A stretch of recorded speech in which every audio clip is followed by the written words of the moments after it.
Okay, well, welcome again. And thank you to everyone for joining us today. My name is Frederike van Diemen. I'm the Advocacy and Communications Coordinator with Samos Volunteers. And this is Macy Carpmel. She is the Communications Manager with Samos Volunteers. We are very happy that you are joining us today. We know that very many people are joining us from different time zones. So we are happy that you are taking the time. Some of you, it will be very late. For some of you, it will be early. It is so good to see that so many people are interested in learning about what is happening here on the island. Some of you may already have some information about the situation, and for some of you, this might be the first time hearing about it. But we hope that at the end of this event, you will feel better informed about what has been happening here on the island over the years. What is the situation now? And how for so many people, this is the terrible reality that they are facing every day. And what Samos Volunteers as an organization is doing to support refugees and asylum seekers here on the island. But we're not going to explain that. We have an amazing panel of speakers who will share their experiences and discuss these topics. We're very excited to welcome Helen Benedict. Helen is a journalist, academic, novelist, and non-fiction writer. She first came to Samos in 2018 and returned many times after that, which led to the book Map of Hope and Sorrow, Stories of Refugees Trapped in Greece, co-authored with Syrian writer and poet Iyad Owadanan. Helen's newest novel, The Good Deed, came out in April this year. It's also set in a refugee camp in Samos. We're also very happy to be joined by Dan Chapman, trustee and designated safeguarding lead at Samos Volunteers. Dan has been involved in the work of the organization for over 7 years in different roles. Currently on Samos, also joining from Alpha Centre, we have Phyllis Seidler, the project manager at Samos Volunteers, and our logistics and distributions coordinator, Gemma Mountain. Yeah, and during this hour, we follow the timeline as much as possible. And we will therefore start with the situation in 2016 with Helen and Dan, and we will move towards how the situation is now with Phyllis and Gemma. We hope there will be time for questions at the end. So if you have a question, please write it in the chat, and we do our best to save time for that. Now, without further ado, let's start with you then. As Macy said before, you've been involved with Samos Volunteers for over 7 years now. You first came to the island in the summer of 2017, and have since taken on various roles, including mental health and psychosocial support coordinator. Can you tell us a bit about your involvement with the organization, and also for being involved for such a long time with Samos Volunteers? Yeah, sure. So, 7 years and quite a few different roles. So I started off just volunteering with Samos Volunteers, took on sort of the Alpha Manager role, ended up doing Alpha Center Coordinator and what turned into the MHPSS Coordinator role. And now I'm on the Board of Trustees, supporting a bit more from afar. I think kind of the main reason that I'd still been involved is that since 2017, the need has still been there on the island. There's still a need for people to receive support, and that changes in different ways, but that fundamental need is still there and is still the same. And so that's why I think it's still important to be involved. And I really like that at Samos Volunteers, we really try to be responsive and really try to be community-led in what we do. And so that's why staying involved with this project has been really important. Yeah, no, I see that. And you've been volunteering, or you started as a volunteer when there was the old camp back in 2017, which is near one of our community centers now, Alpha Center. Can you tell us a bit more about that camp, the refugee camp here on Samos at the time, and how it was organized when you were here? Yeah, so the old camp is very different from the new camp in lots of ways. In sort of the way that it developed, it was not designed for the amount of people that it would hold, and it was a lot more self-built. So the original capacity for the camp was around 648 people. At its peak, there were 10,000 people living kind of in the camp or in the surrounding areas known as the jungle. A lot of those, the majority of people lived in those self-organized areas of the jungle that were community built. So they would have community spaces that the community would build themselves to have access to those spaces. People wouldn't have access to basic amenities and would have to try and improvise themselves. Hygiene was very poor, obviously security was very poor, and lots of the whole area of the camp was very prone to emergencies such as fires, things like that. Obviously, you get the violence that comes with a very disorganized area and people who are very on living in very difficult circumstances, like you would anywhere. So the conditions were very poor and the support was very little, as opposed to the new camp that's a little bit more in its designed to be more kind of prison-like, I guess, than the previous camp. I guess some of the benefits of the old camp were that people did have access to the city and they did have access to organizations and were able to make use of those. Whereas now people are a lot more isolated. But yeah, very different kind of, the same populations of people in both camps, but difficult in different ways. Yeah. And you're saying that Samos Volunteers was founded in 2016 when there was still the old camp that you're describing now. And it was also responding to the needs that were very high, as you say.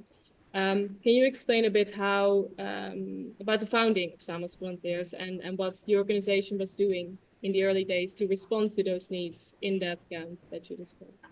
Yeah, so Samos Volunteers was kind of founded by a group of independent volunteers. Bogdan, who's one of our trustees at the moment, was one of those people. And it was founded in response after the EU-Turkey deal was signed and after the camp, what was the old camp, became closed. And before then, Samos was very much a transit point that people would arrive on small boats and they would depart within 1, 2, or 3 days. Whereas after the EU-Turkey deal, in the old camp, or what was then the new camp on Samos, was people were then stuck there for indefinite periods, and that's when Samos Volunteers was kind of founded to respond to that need. Lots of organizations that were working on Samos or supporting people on the move through Samos before that time had left when the camp had closed. And Samos Volunteers, all the volunteers that formed Samos Volunteers, were kind of the only people around that remained. And the first year from 2016 to 2017, it was very much responding to basic needs. So distributing of clothes that were donated, making sure people had those essential items. In those days as well, we also used to do responding to new arrivals. So when new arrivals were picked up off boats on a sort of 24-hour service, we would go and provide people with emergency clothing packs and with baby milk and things like that. From sort of 2017 onwards, that's when Alpha was opened in May, and that's when I joined the team as well. And that's when we started kind of some of our psychosocial activities, and those to different extents and different needs have kind of continued or changed in different ways. Over I think it's the 8 years now that Samos Volunteers has been running. Yeah. No, it's already a long time, indeed. And you already explained about the impact of the EU-Turkey deal, which is already now some time back, and the impact it had on people seeking safety here on Samos. Can you explain a little bit more about what that meant in practice for people in the years after the EU-Turkey deal when you were here working on the island?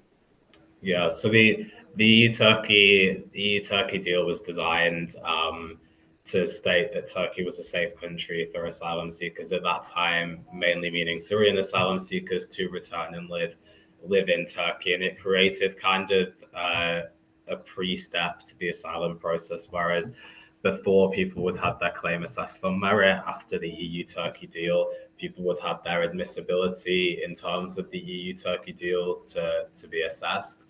And that basically meant that anyone that arrived in Turkey was inadmissible to make an asylum claim in Greece until they were returned to Turkey. The issue with the deal itself was that returns were very low, and after a period of time, returns stopped altogether. So people were left in a limbo.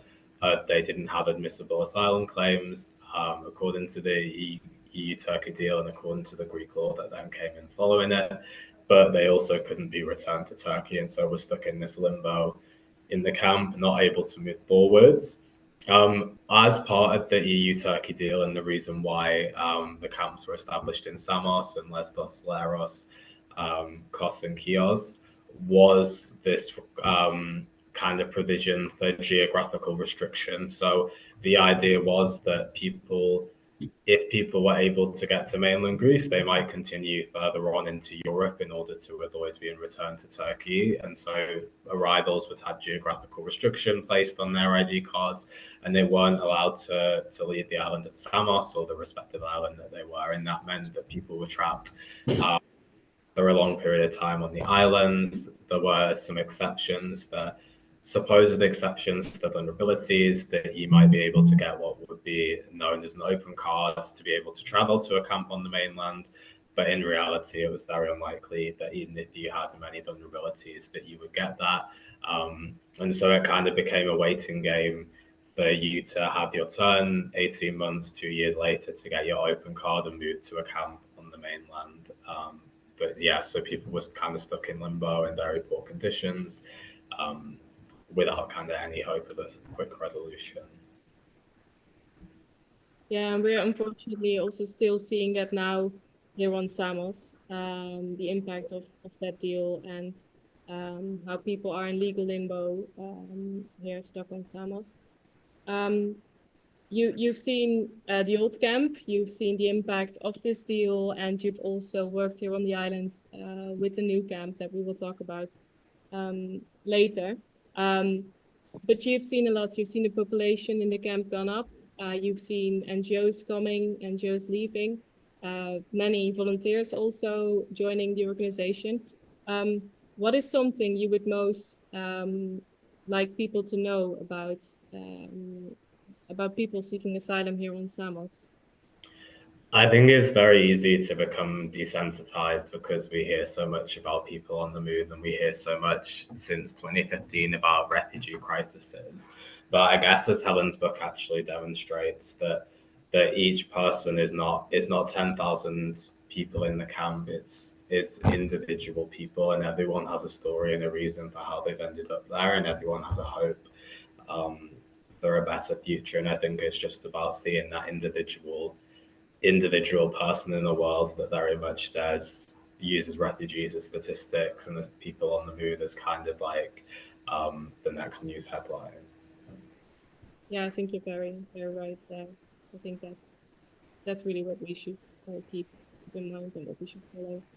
Thank you, Dan, for explaining about your experience and also about the founding of Samos Volunteers. We also met Helen, also here on Samos, and contributed to her and IAD's book. And you shared your first-hand experiences with her, which can be read also in the book itself. And this is a nice bridge to reintroduce Helen again in our meeting. Welcome, Helen. When preparing for this event, we talked about starting with an excerpt from your book, your and IAD's book, Map of Hope and Sorrow, Stories of Refugees Trapped in Greece.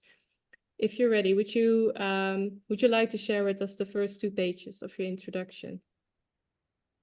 Sure. Thank you so much for including me in this. And excuse me. And thank you, Dan, for all the help you gave me. It's because of you that I was able to meet Evans, who has one of the chapters in our book, and to talk about the plight of LGBTQ refugees in particular. And that's an important part. So I think the subtitle of this, Map of Hope and Sorrow, Refugees Trapped in Greece, Dan has just explained exactly why they're trapped, not just in Samos, but in Greece in general too, because once, even if they do get asylum there, or especially when they do, every other country in the EU has the right to send them back to Greece if they try to get asylum elsewhere, which has caused a great deal of distress among the people I know, because it's so hard to find work, and because especially for African refugees, there's a lot of racism they have a great deal of trouble with. So I will, yes, read the first couple of pages from my introduction. This is after the preface that was written by IAD Awadonnen, who I met in the camp when he was living there, the Syrian writer, and who's now got asylum in Iceland. This is my friend Hassan. He is a man without hope. These were the words that IAD Awadonnen used to introduce his fellow Syrian to me when we met in 2018. The three of us were standing inside the foul-smelling, overcrowded refugee camp, surrounded by tents, rubbish, and flies, while a police officer eyes us suspiciously from inside his guard booth. Hassan knew little English at the time, and I do not speak Arabic, so IAD translated. I turned to squint at Hassan through the sun. It was June and Greek island hot, and I had just failed to find a working toilet or running water, the camp supply having been cut to 2 hours a day. He gazed back at me shyly, a slight man of medium height with a gaunt face, dramatic black eyebrows, a crooked nose, and a bold streak of white through his black hair. His smile seemed kind, but his brow was lined and his mouth pinched, so I took him for more than 40. He was, I later found out, 25. Shall we go somewhere private to talk? I asked, curious to hear what had robbed him of hope. Yes, follow us, please, IAD replied for him, and led us up the scrubby mountainside above the camp to the spot where he and his family had slept during their first weeks on the island. There we sat on a fallen log in the shade of an ancient olive tree, encircled by clumps of brittle yellow grass and litter, and gazed out at the sea. One of the many ironies that comes from installing a hideous refugee camp on a beautiful island like Samos is that from every angle, the camp looks over a view fit for the gods. The northern Aegean stretches in its glittering turquoises and blues all the way to the sky. The town of Vathi lies like a tumble of sugar cubes at the bottom of the hill below the camp, and the lavender mountains of Turkey rise in the near distance, the very Anatolian range under which Homer had Odysseus glimpse the tortures of Tantalus.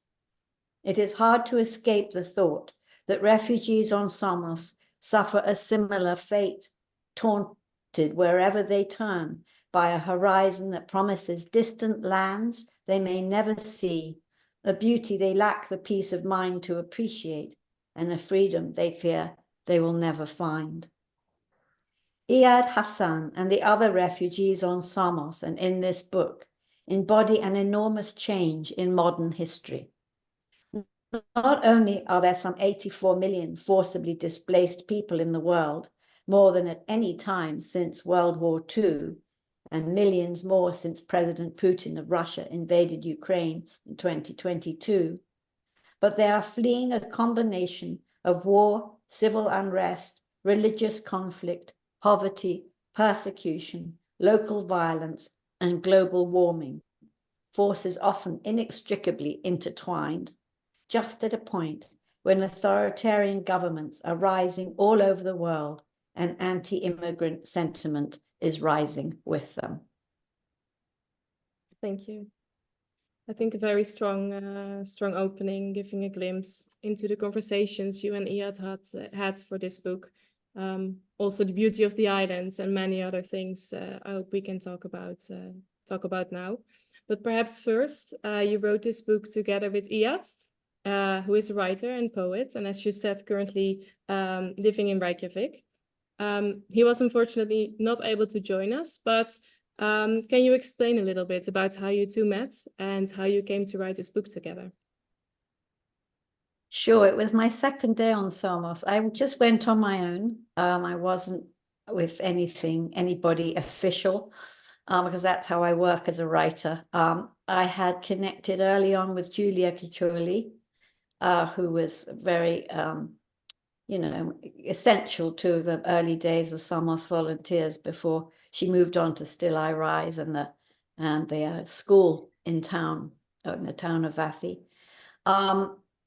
And so so I'd been meeting her and talking about how could I help with Samos Volunteers and how could I meet people to interview. And I walked into a stationery store in town, my second day to buy a map and some pens. And there was this young man buying something in very polite English. So I just accosted him basically and said, "Can I take you for coffee? I'm a writer. I'm interested in finding out about life in the camp."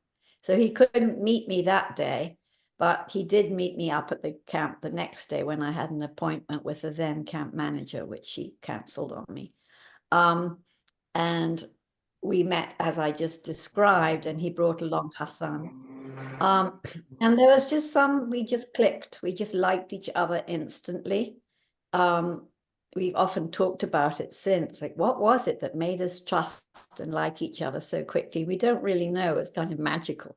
But anyway, and after that, he brought me more people to interview and acted as my interpreter, and introduced me to people. And we met almost every day for the next 5 weeks, talking to people, having coffee, taking walks.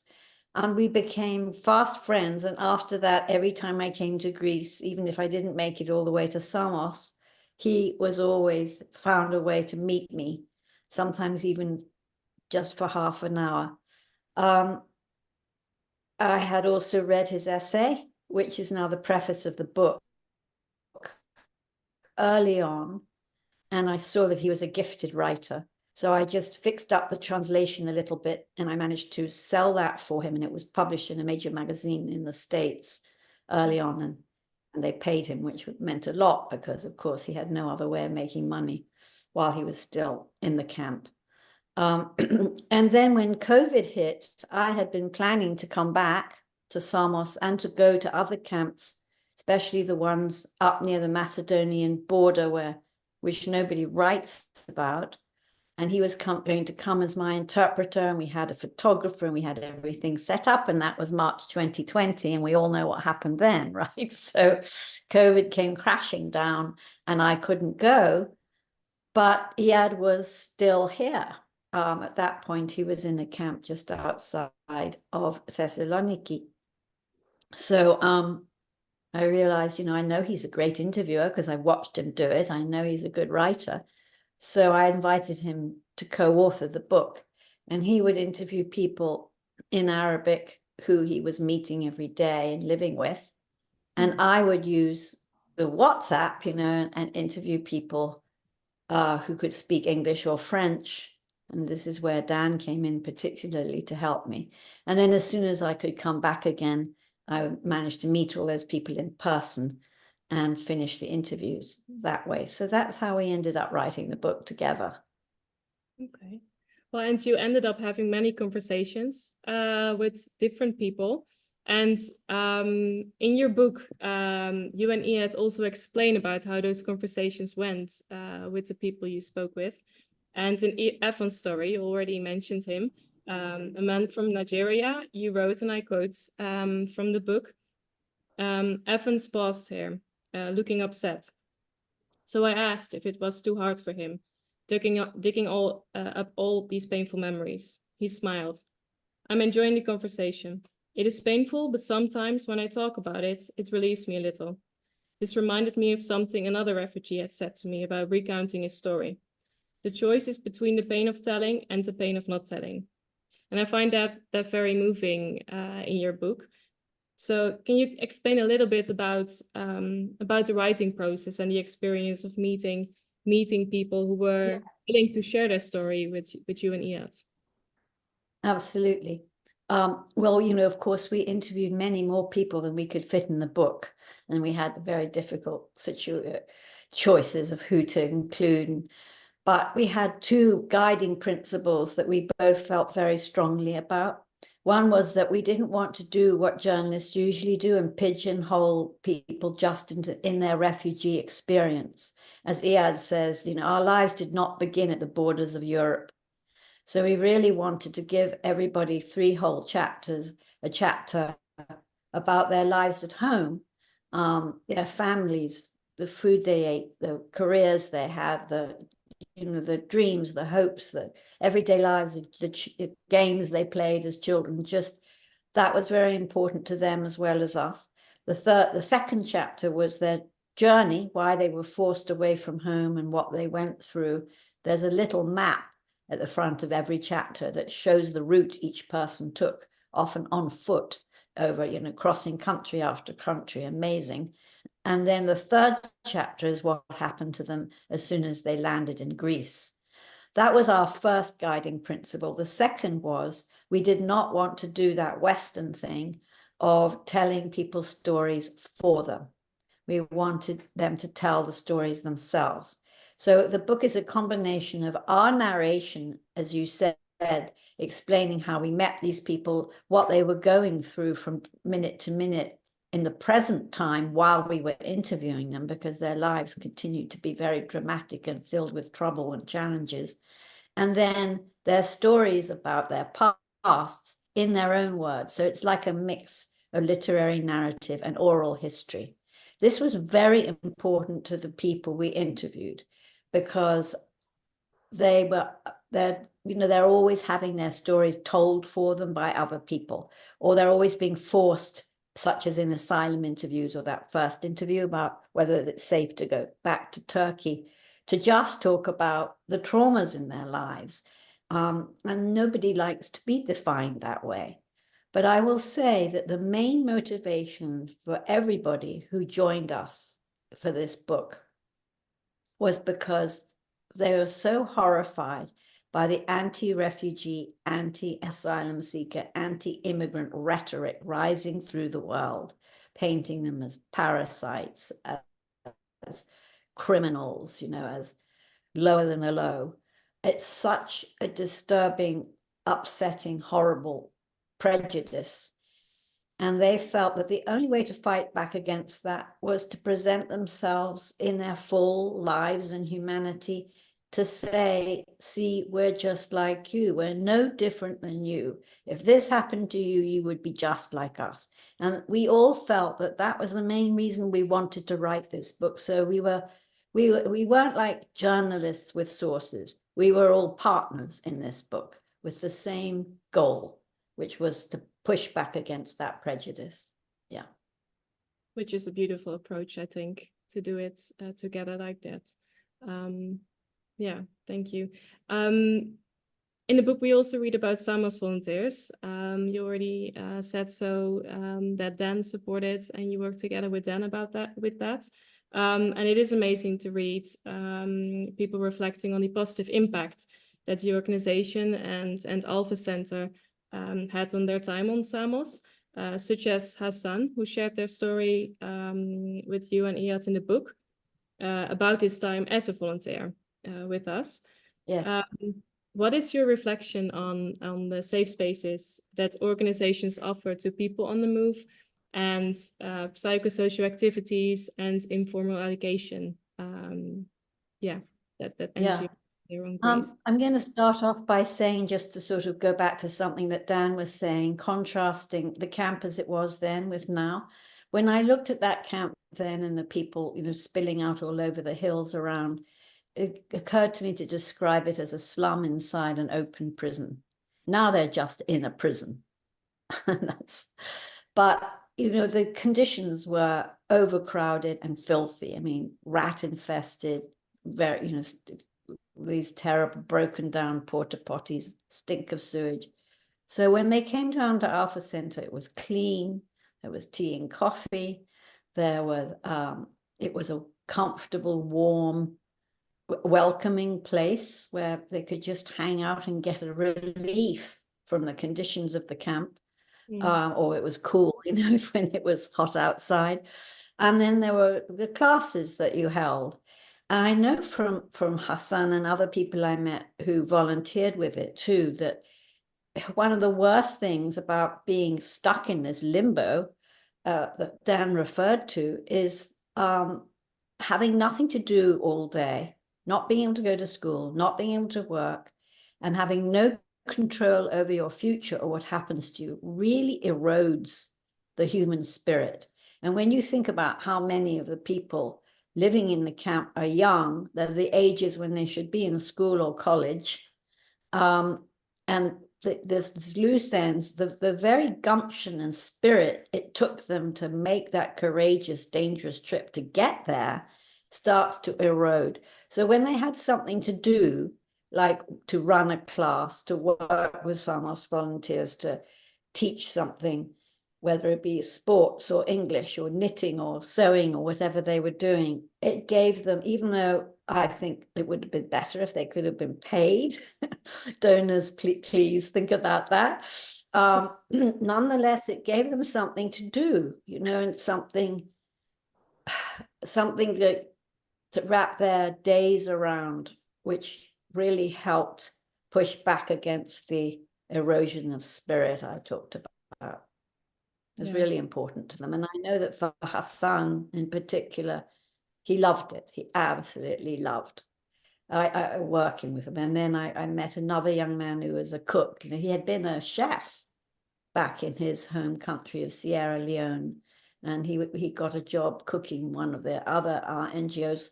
And that meant a lot to him because he was able to use his skill from home, you know, instead of just feeling useless. Yeah, I think that is, like you said, very important, especially within this context, these conditions here in Greece, but also here on the islands, to offer community spaces, to offer activities for people to be able to do things that they enjoy or what they have been doing in their home countries. And the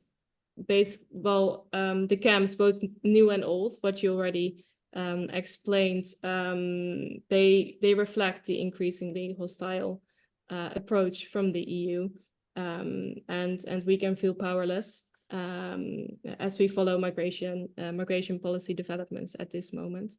We are here with many people now today in this online event from different parts of the world. What can people do if they want to help today, would you say? Yes, at the back of the book, I have a whole chapter about how to help. And it's sort of on two levels. One is what needs to be done on a more political, global level.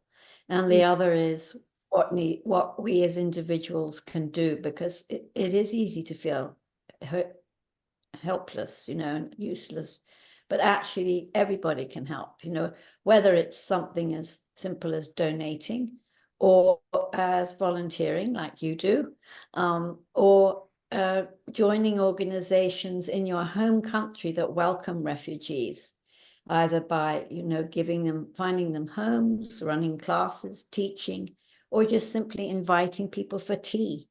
You know, over and over again in my interviews, people have said to me, the most important thing is to be made to feel welcome. Even a smile from someone instead of a scowl can make the difference to my whole day.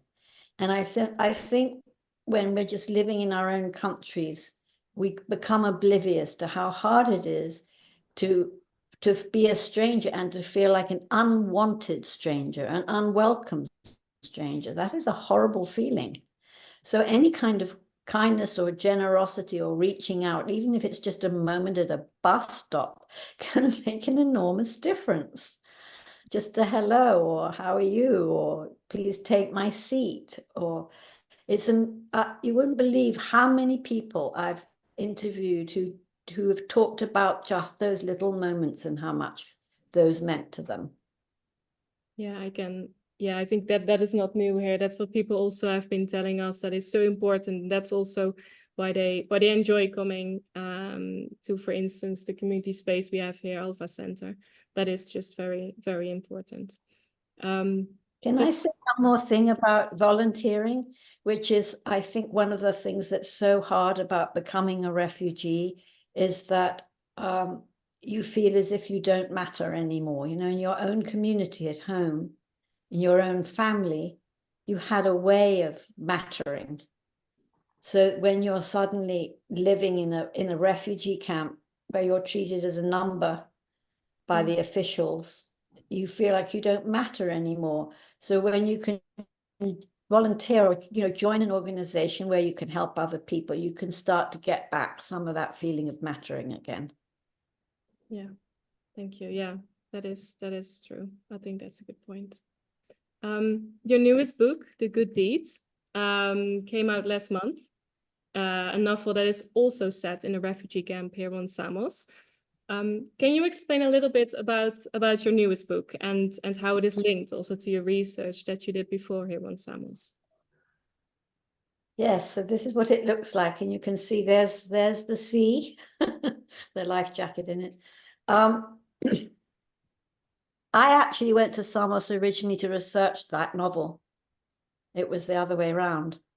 And it was because I did that because I didn't want to exploit any actual people and feel like I was going to go there like other journalists and say, tell me about your trauma and then leave. I didn't want to be that brash and that insensitive. So I went there just to find out what it was like to live from moment to moment in the camp. How to get food, how to wash, how to clean your clothes, where you sleep, all those things, because I needed that for the novel. So I started off only asking people about that, and everyone was very eager to talk about that. And I did not ask what brought you here or why are you a refugee directly ever, because I know that can open trauma. They told me when they were ready to tell me, when we'd built up some trust. So I went there with the idea of writing this novel, and I did write it, and I was writing it partly while I was still there.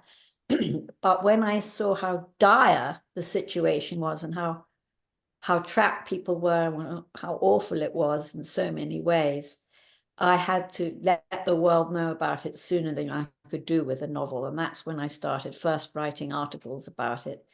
And then, you know, but the book idea for Map of Hope didn't really come until COVID, which was 2 years after I'd first gone there. And I'd been back several times since, and I went back again in 21. IAD read every single word of The Good Deed and made sure that I had things right, like life back in Syria, like, you know, moments in the camp, moments of taking the boat and the dealing with the smugglers and all that. And he and the other people I'd interviewed, and by the time I was rewriting this book, I knew a whole lot more so that I was able to really occupy the characters and become the characters as you need to when writing fiction. But Alpha Center is in this book too, is in The Good Deed as well. I've given this a different name, but one of my main characters takes a class in English in Alpha Center, and she's also very excited to find a shelf of books of poetry because she's a poet. She's a Syrian character in the book. Okay. Well, I look forward to reading The Good Deeds. I haven't read it myself yet. I did read Map of Hope and Sorrow, and I can highly recommend reading that book. Well, thank you, Helen, for joining us today and also for sharing your reflections and also everything about your work here on Samos. Yes. And we'd now like to focus on the current situation on Samos. To start, we'll share a short reflection from one of our community volunteers, a refugee living on the island and working with us in our team. All of our community volunteers are invaluable to all of the work we do at Samos Volunteers. They write, immigration is a huge challenge. It's very difficult. There is nothing human about the environment that refugees are being hosted in, especially the bugs in the containers and the lack of access to water. At a time, we realize that we don't go back home again. We leave every beautiful thing behind us. Our siblings, our parents, everything beautiful that we know. But in the end, life goes on. As I'm working as a volunteer, I realize that this job is a part of me. To help refugees is my passion at the moment. And I would also like to say thank you so much to our amazing team member for sharing those thoughts with us today.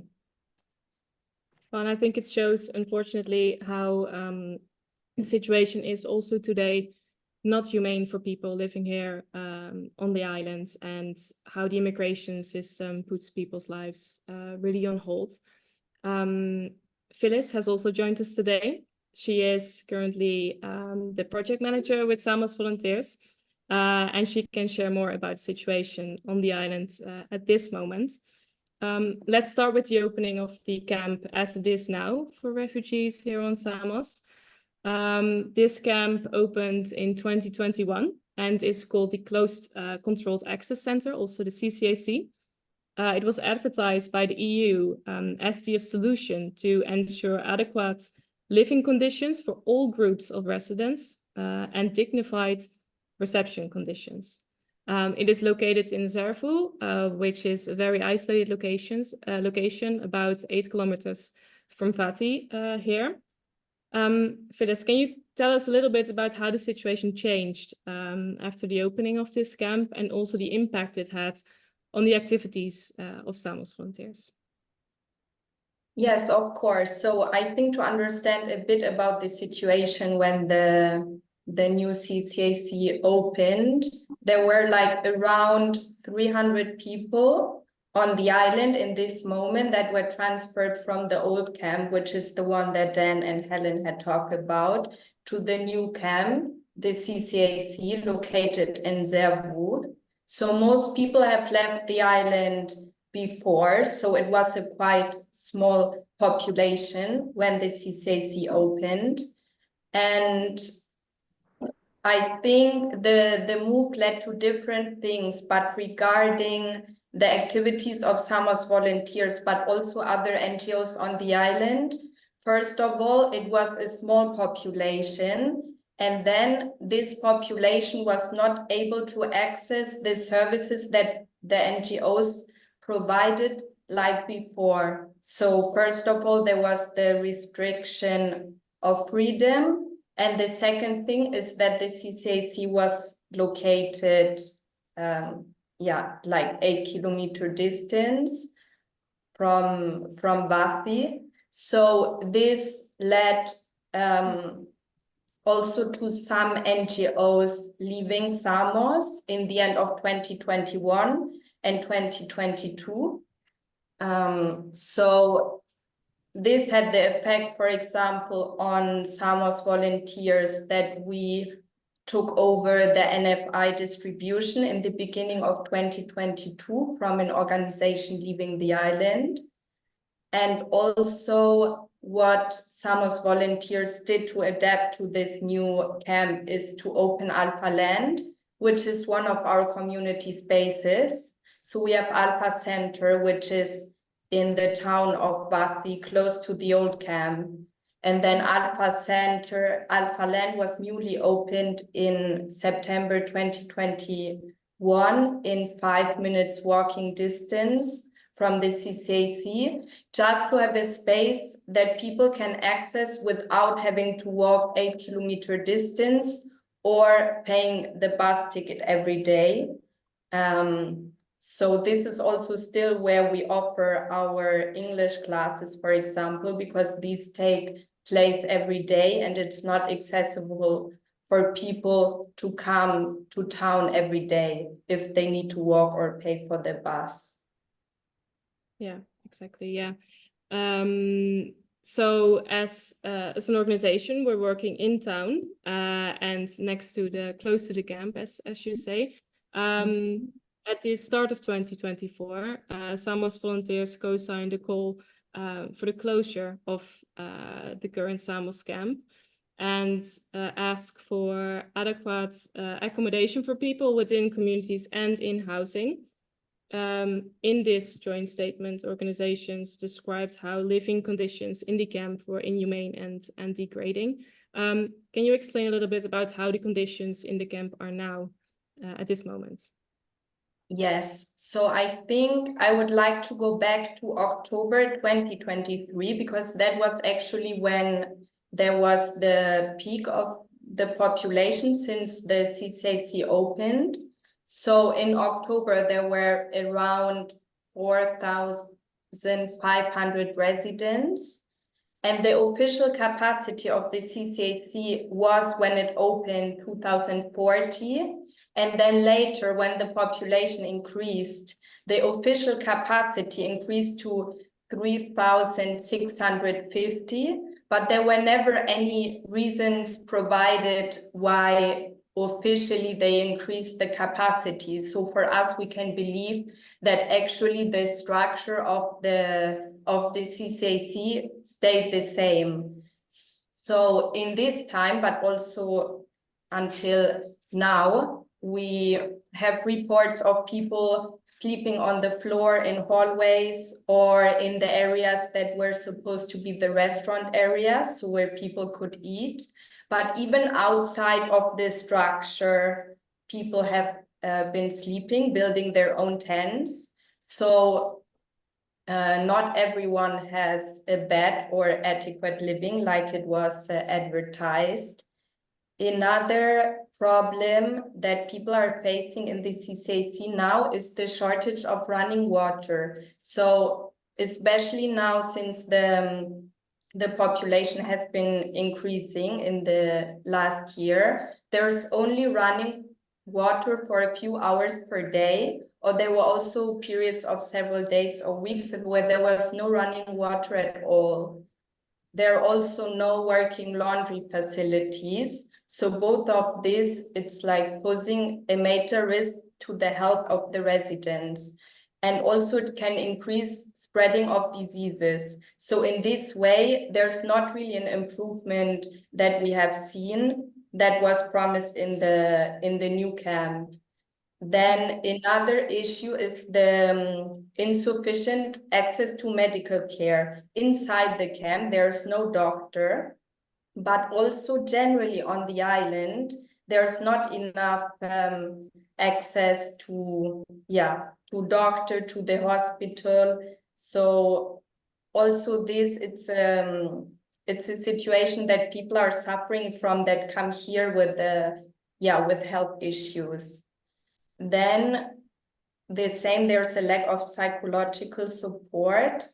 And also what I would like to highlight is the psychological effects that the CCAC can have on people, because it really looks like a prison. So it's a prison-like structure, which is not really a suitable place for people that maybe have experienced trauma. And also they're detained there when they first arrive for up to 25 days, so they cannot leave the structure at all. And it is located far away from town, so it's more difficult to get out of this structure and see something different, which doesn't have a good effect on the mental health, as everyone can imagine. And then the food is insufficient as well. So there's not enough food, but also there's bad quality. Some of the food has expired. There's no distribution of clothes by the camp. So people are still having trouble to get their basic needs met. And at the same time, they're in this camp where they cannot leave or not easily access even a supermarket to buy some food or cook some food for themselves. So it's a very difficult situation for them to also take charge of their situation, because they're not able to do that. And also the safety is not really improving in the CCAC. Like, we have many reports of women, but also members of the LGBTQ+ group, or just anyone, that they're feeling unsafe in the camp. They're affected by violence, even though there is security and police present at all time, and also there are surveillance systems in place. So even though you have all these some security measures that also might make you feel intimidated, it's still not improving the feeling of safety. So overall, we can say that the conditions have not improved to what it was expected to be in the new camp. No, I think you very clearly described like how so many things are missing and how basic needs are simply not met right now here on Samos. What we also see is that the situation is constantly changing, which also requires for a very flexible organization that is really prepared to adjust its activities to the needs at that moment. What does Samos Volunteers do at this moment and to support the people in the camp, and why do we do that? So I think this is since Samos Volunteers was found, but still now we are trying to fill the gaps that are left by the Greek authorities or the EU. So we are trying to provide the services and meet the needs of the people that are not being met otherwise. So at the moment, we provide NFI distribution, so distribution of clothes and shoes in our case.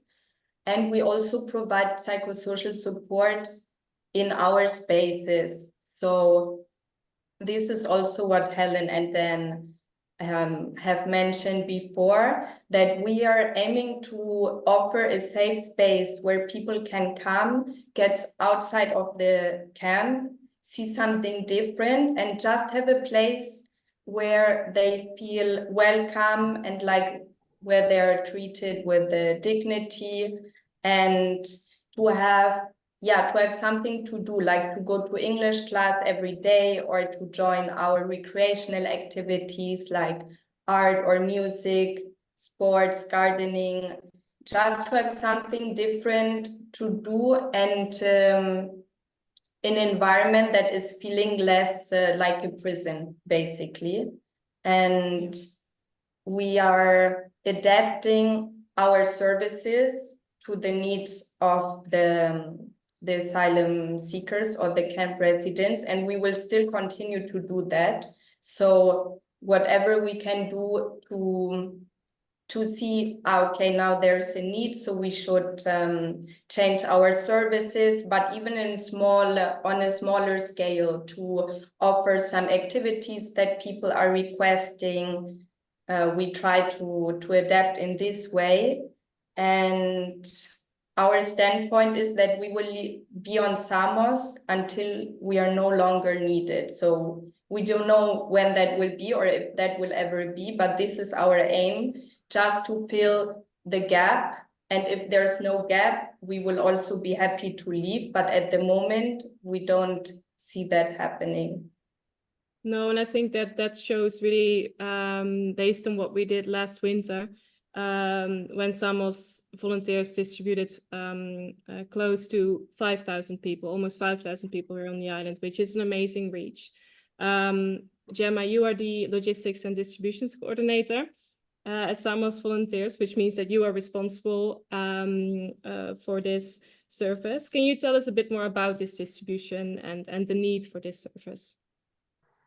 Yeah, absolutely. So we offer 2 distribution periods per year, a summer and a winter distribution. So in theory, people are able to access us twice per year to get adequate seasonal clothing. That links to the practical reasons why people would need clothing. On their journeys, it's often impractical to carry so much stuff. So we can provide them with clothing that is suitable for the season that they're in. Alongside that, as we've already heard, the conditions in the camp facilitate some skin infections, such as scabies. So if people cannot share clothes and have their own clothes, then that means that they are in a safer position than they were before. Above all this, though, I do think that clothing distribution is essentially a material expression of solidarity. Like Helen mentioned before, it's a way of saying welcome to people and understanding their needs and responding to them. Yeah, that is true. Yeah. I just want to say, just in between, I realize that we're running a little bit out over time, but please, if you can, stay with us. We have a few more questions for Gemma. About the clothing distribution, as you say. People come to receive their clothes here twice a year in the free shop. They go with a volunteer there. Can you explain a little bit about how such a distribution goes when people come here? Sure, and I'll try and be brief because I recognize we're a bit low on time. Basically, the process that people go through is that they register at Alpha Land, and then the next day they come to receive their clothes at Alpha Center. And in the meantime, they get to experience the various activities that we have on offer in these different spaces. We then come and collect them from Alpha Center to take them to our free shop. It's a one-on-one experience. Usually we have one shop assistant with one person accessing our clothes distribution center, and then they have the freedom and the time to look through what we have on offer and to pick clothes that they think suit them. I think this is a really important part of what we offer here, the facilitation of autonomy and choice, right? Especially when people have gone through such a dehumanizing journey, to give them the time and space to pick something that they think really suits them. It might sound small, but I think it makes a really big impact for the people here. Yeah. Phyllis just already touched upon or explained about how the population increased in the camp. Last year in July, there was a population of 599 people in the current camp, and in September, the population increased to 4,250 people. How is Samos Volunteers tackling the increased demand for the distribution service? Yeah, so we basically had to increase our capacity across all levels of our organization. Currently, we're able to see around 70 people in our free shop every day. And through this, people have gone through Alpha Land and then to Alpha Center. So there are a variety of ways in which we've tried to establish greater capacity for this. It's important to recognize, though, that it's not just us as Samos Volunteers that's increasing our capacity. It's our whole network that have stood by us and sent us greater support when we need it. For example, right now, we've just managed to establish our new warehouse that can keep all of the increased stock demands that we have in there. And we haven't been able to do that without the support of other people around us. Basically, we couldn't do it alone. So yeah, we've been very lucky to have an incredible network of support around us here. Yeah, thank you. Thank you, Gemma, and thank you also, Phyllis, for joining and also explaining about how the situation on the island is now and what we do as an organization. Considering the time, we unfortunately don't have any time for questions yet, anymore, sorry. But do please contact us if you have, if you're interested in hearing more about certain things, or if you do have a question. We would like to thank you, the speakers today, Helen, Dan, Phyllis, and Gemma, and those who contributed in writing today. Special thank you also to the team currently on the ground here in Samos. They have been watching behind one screen together. Without our volunteers, our work here, what we do, would simply not be possible. Now, if you have any questions, like I said, please do reach out to us. And as a final comment, I'd like to say, don't forget about Helen's offer. We wrote to you about that to receive a book from her. We have shared all the information in our event information. Thank you so much, everyone, for joining us today. And yeah, we hope to see you again one time online in person. We'll see. Thank you.